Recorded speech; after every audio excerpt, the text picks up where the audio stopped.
Welcome to another edition of FH&P Lawyers Law Talk. I'm Clay Williams. I'm a partner here at FH&P. Really excited to have another guest speaker with us today, Alison Yesilcimen. Well done, Clay. I got it well, right. Nailed it. Nailed it. For our listeners, so you should know I did practice that. It just didn't roll off my tongue, but I think I got it right. So Alison, you are part of our speaker series. And so what I wanted to talk to our listeners about today is that Alison is going to be doing a presentation at FH&P Lawyers as part of our speaker series. A lot of you have probably actually already seen some of our speakers in our series. You're, I think, number 3? I am. And they saved the best for last, Clay. Save the best for... Oh, are you the last one? I am. Oh, we're going to have to come up with something else after that then, I guess, eh? So for those of you who haven't seen our series, you can sign up on our website at fhplawyers.com and come out, and it's a live event. It is. And so we try and do a series that are going to be interesting to people, to business people. This is a business podcast, and so far we've had some big attendance. I was at Rocky's. Rocky Ozeki is our first one, and he's been on the podcast before, and it was really well attended. Some really interesting questions from the crowd, the audience, and he talked on AI and why we must embrace it. So let's start with you. You, as I understand it, are the head of the leadership and development at the Now of Work, which is Rocky's company. Is that right? Correct. And you've got a pretty interesting background. We were chatting before we started here. You've done a lot of stuff. I've seen a few things. Well, tell us about them. Yeah, so I moved up to Kelowna in 2001. I was promoted to run a newspaper company called the Okanagan Valley Newspaper Group. And so I packed my family up. I moved up to Kelowna, and I did that for just about a decade. And then I got into the tech sector because I could kind of see where publishing was going at that point, and have led a few tech companies, a health tech, and a few other companies. I've also run a manufacturing company here in town. So I've had everything from launching my own startup to scaling $80 million operations, and a group of 5 people right through to 200, a staff of 200. Wow, and now you're on our show. And now I'm on the show talking about the importance of mental fitness and why leaders are feeling so stressed and right now it's tough out there. Just before you start on that, I want you to know, I got here in 1996. Okay. So I beat you. You did beat me. So back when we started in Kelowna, remember, nobody came from Kelowna. No. It was everybody had come from somewhere else. So I came from Vancouver. I'd worked in Vancouver, and I think, where did you come from? Vancouver. North Van. I was from North Van. And now there's a lot of people that it's so different. All the young people seem to have come. Really has changed, so, yeah, since our days. Since our days, that's right. So I don't want you to go ahead and just give away all the secret sauce, because we do want our dear listeners to come out and actually see a live event. It's free. I mean, come on. Why not? But why don't you just tell us a little bit about what you're going to be talking about? Build some excitement. Okay. Well, I have worked with a lot of leaders over the past probably 2 years specifically. It's interesting. So about 18 months ago, I had a transformational situation happen where I had a client ask me to coach their group through a program called Positive Intelligence. And I had never heard of it, Clay. I was kind of skeptical at the time, but I thought, be open, Allison. So I jumped in and I took this Positive Intelligence program and guided my client through it. And I have to tell you, it changed everything I knew about leadership and how I was functioning as a leader.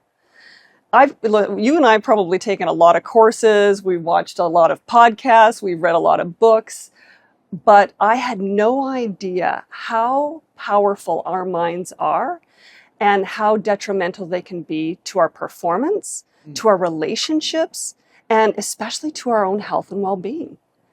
And again, working with high performance leaders, I see it all the time. We have been trained to just push harder, work through it,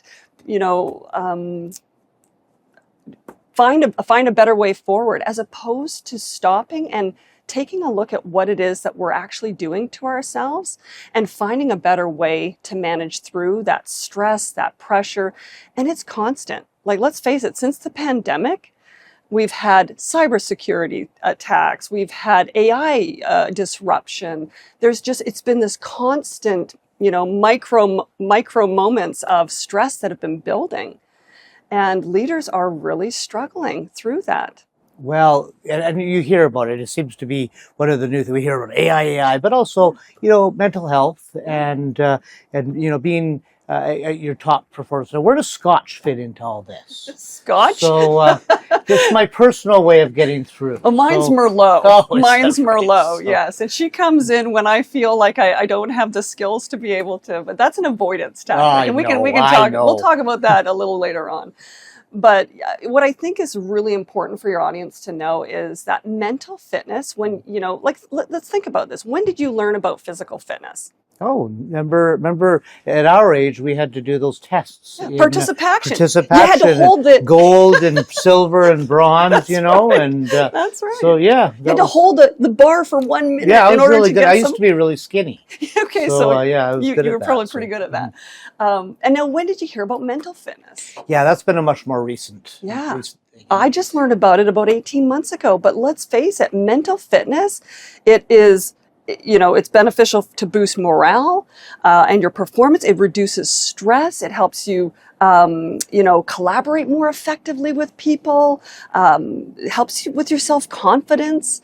And ultimately, it really builds your emotional resilience. When challenges arise, and let's face it, every day there's new challenges arising, and we're sitting in a place of uncertainty, which also heightens, that anxious feeling. Now, are you directing this at leaders, or are you directing this at all employees? Of course, I'm making fun of Generation Y when I say that, who don't seem to appear to have any resilience. We all have, we all are struggling with something. But no, this is something we can all learn. Mm-hmm. Again, a lot of my stories and my information come from the leaders I work with. A lot of them tend to be Gen X. We kind of grew up very, very stoic, push hard, work hard, suppress, and so really what I want to do is help everybody walk away with understanding what is mental fitness. What can you do when you are in a place of sheer anxiety or stress or anger or frustration? Mm-hmm. There is some scientifically proven ways you can shift your mind out of that very quickly and into a more calm, clear, confident, curious mindset. And it's incredibly powerful when you learn this technique. And I would think it'd make you a better employer too. I mean, just interacting with your employees and your clients, and if you're very stressed and you show it, people snap and do things that we get very activated, and when really we're in high stress, we get activated very quickly. And you brought up a very good point. This isn't just around the boardroom table. This is impacted around the kitchen table, how you show up at home. That's actually a very good point. For your children, for your partner. Mm-hmm. And it's interesting, again, a lot of the high performance leaders I work with, when we work together, they realize sometimes what they show at home is very different than how they show up at work. And that disconnect can be very disruptive. And so you're going to give us some pointers on how to, now what is the word I'm looking for? So not when you think about what you're thinking, you're aware of, what's that word? Meditate. I can't remember now, but mental awareness, something like that. Yeah. But is that what this is kind of about? Is just being aware of where your thoughts are going, and what your thoughts are, what you're telling yourself. Absolutely. Yes. Yeah. Here's something that my listeners might not know, but I do meditate. Okay. Is that one of your things that you're going to talk about? Meditation is absolutely critical to helping you focus on shifting into a more calm, quiet. But that is one, but that is not what I'll be focusing on that day. I'll be showing a few different techniques that you can use. Again, when you're around the boardroom table, it's hard to sit and meditate. These are quick, easy ways to shift your mind when you start to feel... Oh, when you're in it. When you're in it. Oh, when okay. you are in it. And it's pretty hard to meditate when you're talking to a client and you're getting frustrated, or you're looking at your partner and you're starting to really get judgmental. So I'll tell you, you gave me a couple of things that you wanted to talk about, but since it's my podcast, I didn't even look at them. So let me look at my speaking notes here. And so some of the things you wanted to talk about was how our greatest strengths can sabotage us and fuel burnout. I think you've talked about that a bit. Yeah. And how small daily mental fitness practices build resilience in real time. See, to me, I think that's meditation. It's a daily thing that you do, and it seems to build. But you've got some it's other habit ideas. Stacking. Yeah, really what you're talking about is habit stacking. Is every day, utilizing your mind in a way that's to your advantage as opposed to your, a disadvantage. Making it your best friend versus your biggest obstacle. And the one thing that I really want to impart with your audience is how it is showing up for you is going to be different than how I talk to myself and how I sabotage myself show up for me. Because my superpowers could be very different than yours. And when they're taken to an extreme or overused, that's when they become detrimental. And people don't really realize that until they realize it. Do you want to share any tips from your presentation, or are you going to leave that to... I'm going to leave it there, and I'm going to say, come to the event. It's going to be so much fun. It's very interactive, and we're going to learn a few things and walk away with some really great skills. Well, and you have defined it here as leaders, but it's not just employers. Everybody's a leader. You know what? You can be leading a group of a Girl Guide group. You could be leading a sports team. You could be leading your household. Leadership is a very overall term that we are all leading in some way. It is, isn't it? What is a leader? I guess So I guess in our age group, a lot of us are employers, are leading business groups, and that. So I would think that would be very interesting to them. And you're right, there's a lot going on right now. I mean, there's just a lot of employment pressures and regulations, and better integrate AI into this or that, or so a lot going on for sure. And again, you're talking about leaders who have grown up pushing themselves through.